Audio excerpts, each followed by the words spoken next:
Chapter 13, Water-Soluble Vitamins, Screencast 6. This screencast is focusing on folate, and if we look at good sources of folate, they pretty much are all about the board. We basically see grains and Life cereal being one of the highest. If we look at non-fortified cereals, we see lentils, black beans. Mussels are also a good source, and if we look at some veggies, edamame and tuna creams. So just a number of foods that are actually good sources for folate.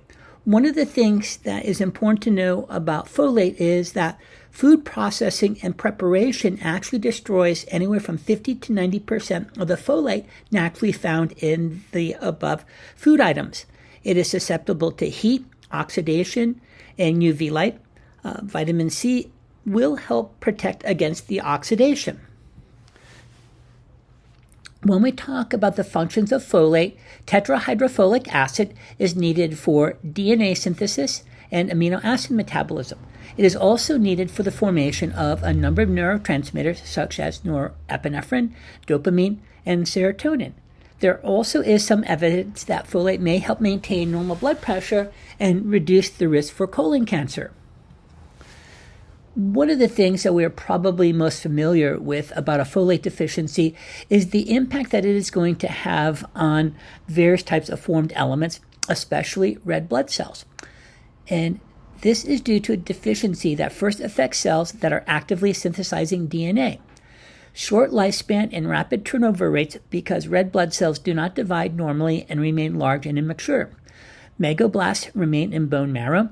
Macrocytes are found in the bloodstream, and this is actually known as megaloblastic or macrocytic anemia. As noted, large immature cells are also found throughout the GI tract.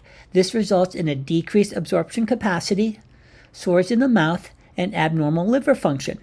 If white blood cell production is disrupted, immune function will be diminished.